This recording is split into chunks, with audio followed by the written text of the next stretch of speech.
تو ہی عمل پورا کر سکیں گے، اور جب عمل پورا ہوگا تو اس کا نفع پورا ہوگا۔ ادھورے عمل پر کبھی کام کا پورا نفع نہیں ملتا۔ اس لیے ہر مجلس میں شروع سے لے کر اخیر تک رہنا، اس لیے کہ ہر مجلس کا ایک رنگ ہے اور ہر مجلس سے ایک کام متعلق ہے۔ جب اجتماع پورا ہوگا تو ساری مجالس مل کر کام کی ایک مضبوط شکل ہماری ذہنوں میں اور ہماری زندگیوں میں قائم ہوگی، اور اس مضبوط شکل کو اپنانے کے نتیجے میں کام کا پورا نفع ہمیں بھی ملے گا اور ہمارے راستے سے عالم کو بھی ملے گا۔ اس لیے ہر مجلس میں شروع سے لے کر اخیر تک رہنا۔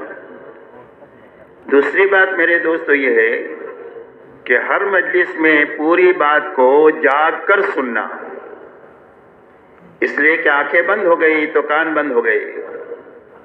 مجلس میں ہونے کے باوجود بھی کوئی بات دل تک جائے گی نہیں، اور جب بات دل تک نہیں جائے گی تو زندگی کے رخ کو صحیح نہیں کرے گی۔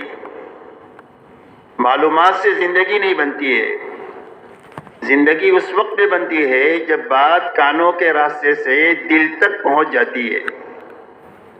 اور اللہ نے دین کی بات میں بڑی طاقت رکھی ہے زندگیوں کی تبدیلی کی۔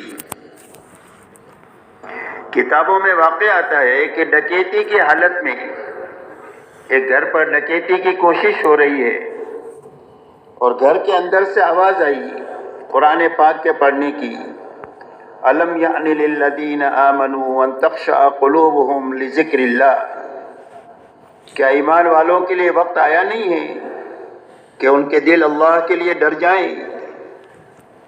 بس اس بات کا کانوں کے راستے سے دل تک کیا پہنچنا تھا کہ فوراً زبان سے ہی نکلا، آ گیا، اور اپنی ساری چوری چکاری کے سامان کو توڑ پھوڑ کر پورا مجمع بیت اللہ پہنچا، اور سچی پکی توبہ کر کے بہت بڑے اللہ والے بن کر دنیا سے گئے۔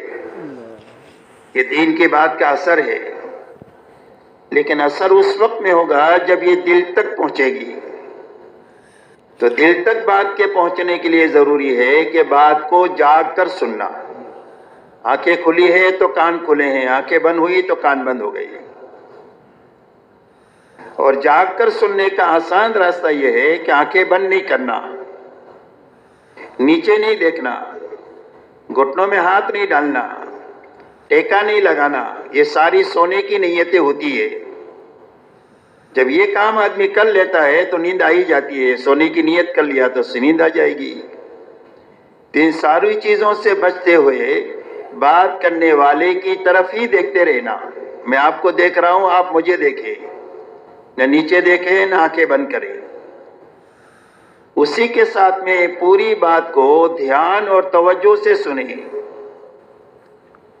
اس لیے کہ جب دھیان اور توجہ اور ارادے سے بات سنیں گے تو اللہ تعالیٰ بات کے سننے کا حق ادا کرنے کے نتیجے میں عمل کی توفیق دیں گے۔ اس لیے دل بھی یہاں ہو، دل دماغ بھی یہاں ہو، اور جسم بھی یہاں ہو۔ جسم یہاں ہے، دل دماغ ادھر ادھر ہے، تو کانوں تک آواز آئے گی، ٹکرا کر واپس چلی جائے گی۔ اور جسم کے ساتھ دل دماغ یہاں ہے تو کانوں کے راستے سے بات دل تک پہنچ جائے گی۔ اس لیے دھیان سے، توجہ سے، ارادے سے بات کو سننا، عمل کی نیت سے سننا، کہ جو بات سنی جائے گی ساری مجالس میں ان باتوں پر پوری طریقے سے عمل کرنے کی کوشش کریں گے۔ اس لیے کہ اللہ کی طرف سے جو داد و دہش کا نظام ہے وہ آدمی کی نیت ہے۔ اللہ کی طرف سے دو قاعدے کلیہ ہے، وَإِنَّمَا لِكُلِّ امْرِئٍ مَّا نَوَىٰ وَلَيْسَ لِلْإِنسَانِ إِلَّا مَا سَعَىٰ۔ فرمایا ہر آدمی کو اس کی کوشش کا صلہ اور بدلہ ملے گا۔ وَأَنَّ سَعْيَهُ سَوْفَ يُرَىٰ، ہر آدمی کی کوشش دیکھی جائے گی، کوشش صحیح ہے یا غلط ہے۔ تو ایک تو کوشش پر ملے گا، یہ قاعدہ کلیہ ہے۔ دوسرا قاعدہ کلیہ ہے وَإِنَّمَا لِكُلِّ امْرِئٍ مَّا نَوَىٰ، ہر آدمی کو وہ چیز ملے گی جس کی اس نے نیت کیا۔ اگر آپ نے عمل کی نیت کیا ہے تو اللہ عمل کی توفیق دیں گے، جی چاہے تو بھی نہ چاہے تو بھی، حالات سازگار ہو نہ سازگار ہو، ماحول مناسب ہو نہ مناسب ہو، ہر حال میں اللہ عمل کی توفیق دیں گے عمل کی نیت کرنے کی وجہ سے۔ اس لیے بات کو عمل کی نیت سے سننا، عمل کی نیت سے بات کے سننے کا نفع یہ ہے کہ وہ بات محفوظ ہو جائے گی، ضائع نہیں ہوگی، اور عمل کے وقت میں یاد آئے گی۔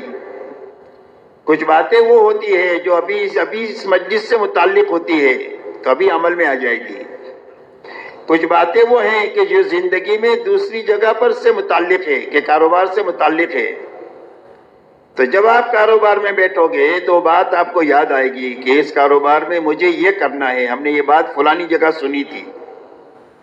تو عمل کا نفع یہ ہوگا کہ بات ضائع نہیں ہوگی، بات محفوظ ہو جائے گی۔ جیسے ایک آدمی کا مہمان آیا تو میزبان نے اپنے باورچی سے کہا کہ میرا یہ خاص دوست ہے، اس کے لیے 10 قسم کے کھانے تم کو تیار کرنے ہیں، اور اس نے 10 قسم کے کھانے گنائے۔ اگر پاس میں بیٹھے والے آدمی سے پوچھے کہ میں نے کیا پکانے کے لیے کہا تو وہ نہیں بتا سکے گا، لیکن باورچی بتا دے گا کہ آپ نے یہ بنانے کے لیے کہا، اس لیے کہ باورچی نے جو بات سنی ہے وہ پکانے کی نیت سے سنی ہے، تو بات اس کے پاس محفوظ ہو گئی۔ تو عمل کی نیت سے سننے کی وجہ سے پورے اجتماع میں جتنی باتیں ہمارے دل دماغ پر پہنچے گی وہ محفوظ ہوتی چلی جائے گی، اور زندگی میں وقت پر عمل کے راستے سے نکھار لاتی چلی جائے گی۔ اسی کے ساتھ میں اچھی طرح سنتے ہوئے، اچھی طرح سمجھتے ہوئے اور اچھی طرح کرتے ہوئے اس بات کو پورے عالم میں اور ساری انسانیت تک لے جانے کی نیت سے سننا، کہ بات کو کہاں تک لے جانا ہے، کہ پورے عالم میں لے کر جانا ہے اور ساری انسانیت تک لے کر جانا ہے۔ تو عالم تو بہت بڑا ہے، کئی سو ملک ہیں، اور دنیا میں 800 کروڑ انسان ہیں، تو سارے انسانوں تک اور ساری دنیا تک جانا کیسے آسان ہوگا ہر آدمی کے لیے؟ تو وہاں تک جانے کا کیا راستہ ہے؟ کہ پورے عالم اور ساری انسانیت تک جانے کا راستہ یہ ہے کہ جہاں تک اور جتنوں تک جا سکتے ہیں اپنی زندگی میں جانا، اور جہاں تک نہیں جا سکے اور جتنوں تک نہیں پہنچ سکے وہاں تک بات کو پہنچانے کے لیے بہترین کام کرنے والے آدمی اپنی زندگی میں تیار کرنا۔ یہ محنت کا صحیح رخ ہے، کرنا اور کرنے والے آدمی بنانا۔ کہ وہی بات یاد رہے گی؟ دیکھو آپ حضرات نے مجھے مشورے سے اوپر بٹھایا ہے تو مجھے نظر آتا ہے کہ کون جاگ رہا ہے کون سو رہا ہے۔ اس کے لیے آپ لوگ آنکھیں بند نہیں کرنا، جاگ کر سننا، میری طرف دیکھتے رہنا۔